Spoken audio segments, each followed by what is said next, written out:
십자가 내가 처음 볼 때에 나의 맘의 큰 고통 사라져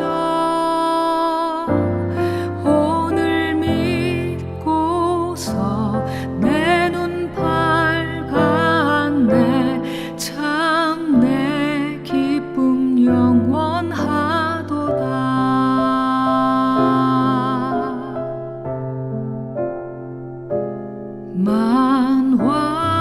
만왕의 왕 내 주께서 왜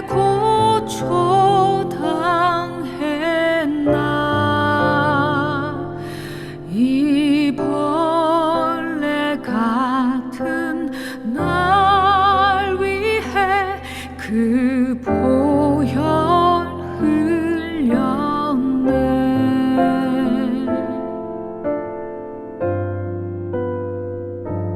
주 십자가 못 박힘은 속죄함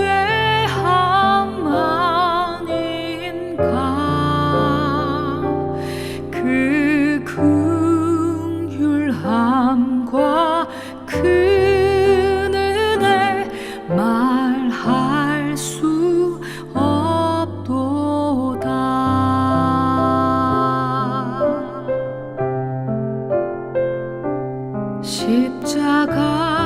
십자가 내가 처음 볼 때에 나의 맘의 큰 고통 사라져 오늘 믿고서 내 눈 밝았네 참 내 기쁨 영원하도다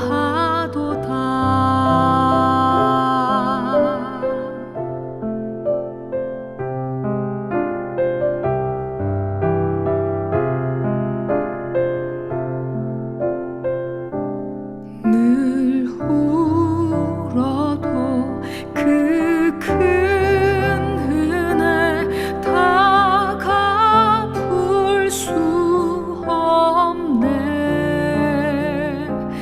나 주님께 몸 바쳐서 주의 일 힘쓰리 십자가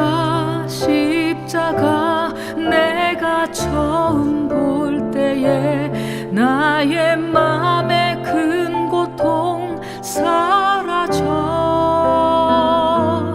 오늘 믿고서 내 눈 밝았네 참 내 기쁨 영원하도다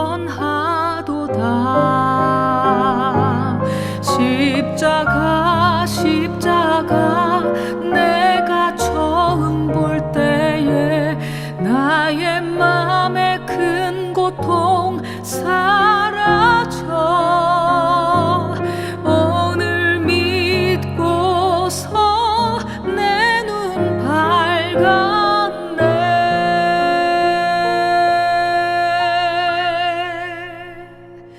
참 내 기쁨 영원하도다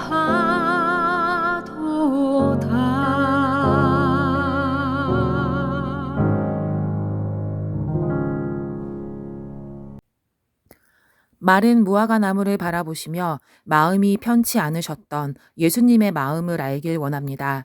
나무를 미워하셔서 하신 말씀이 아니라 열매 맺지 못하는 신앙인이 맞는 결말이라는 것을 우리가 기억하게 하옵소서.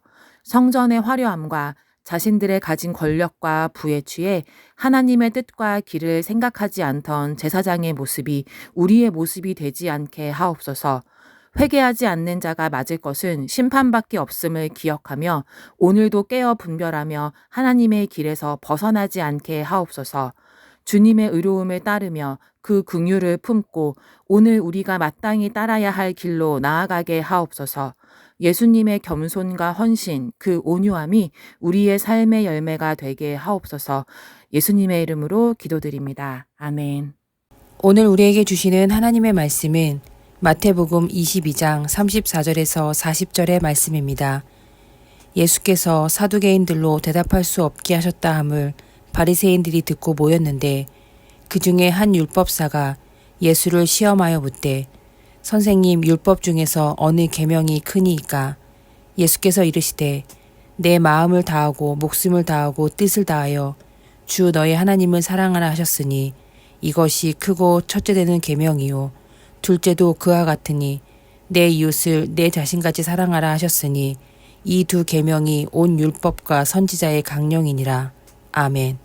프레드릭 밀러 선교사는 1892년 부인과 함께 한국으로 파송을 받았습니다.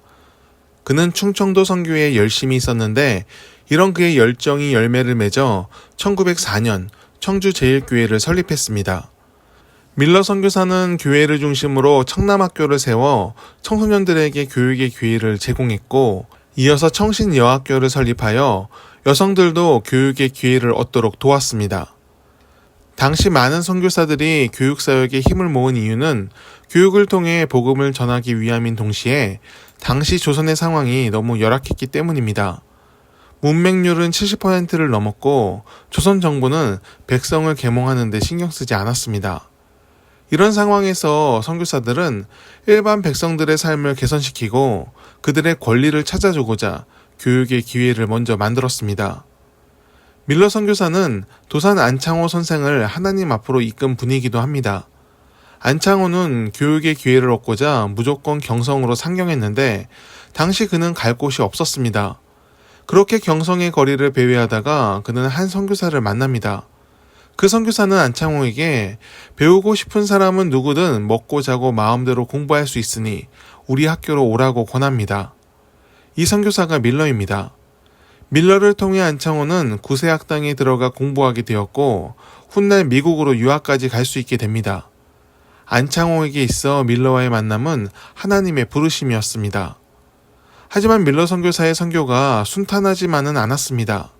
그는 큰 아픔을 여러 차례 겪습니다. 조선에 온 지 얼마 안 된 1894년, 안타깝게도 두 아들을 차례로 잃습니다.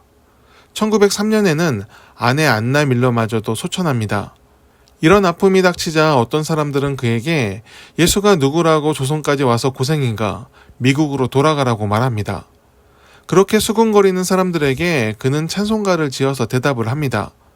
그 찬송가가 예수님은 누구신가, 주의 말씀 듣고서 같은 찬양들입니다. 그가 지은 찬송곡은 오늘날 우리가 쓰는 찬송가에도 실려서 그 믿음의 열정과 순종을 우리에게 전하고 있습니다. 밀러 선교사는 1936년에 한국을 떠나 미국으로 돌아갑니다. 그리고 1년 후 하나님의 부르심을 받았습니다. 그는 생의 마지막 순간까지 한국을 사랑함으로 하나님께서 주신 사명을 이뤘습니다. 우리는 밀러 선교사가 왜 한국에 왔는지 잊지 않아야 합니다. 그는 하나님의 사랑에 감동해서 한국에 왔고 그 사랑으로 한국의 사람들을 품었습니다. 아픔이 있었지만 그 아픔까지도 사랑으로 풀었습니다. 오늘날 우리나라에서 일어나고 있는 많은 갈등들의 답도 여기에 있습니다. 용납과 설득, 기다림과 관용으로 답을 찾아야 합니다. 이것이 정말 어려운 일일 수도 있지만 사랑으로 바라보면 가능합니다. 무화과 나무가 무화과 열매를 맺듯이 그리스도인은 하나님의 열매를 맺어야 합니다. 모든 사람은 삶의 열매를 통해 무엇을 따라 살았는지를 나타냅니다. 우리는 하나님의 사람입니다. 그렇다면 예수님이 이 땅을 사랑으로 품으신 것처럼 우리 역시 사랑으로 품는 인내와 헌신이 우리의 열매가 되어야 합니다.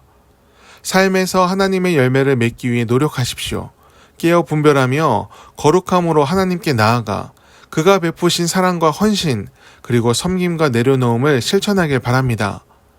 우리가 주님의 열매를 맺을 때 우리가 속한 지경이 하나님의 나라로 변화됨을 보게 될 것입니다. 그 일에 주님께서 우리를 사용하시기를 축원합니다. 기도하겠습니다. 하나님, 밀러 선교사의 헌신을 우리가 기억합니다. 그가 사랑으로 사람을 품은 것처럼 아픔이 와도 사명을 잊지 않은 것처럼 우리도 언제나 주님을 바라보며 복음을 전하는 삶을 살게 하옵소서.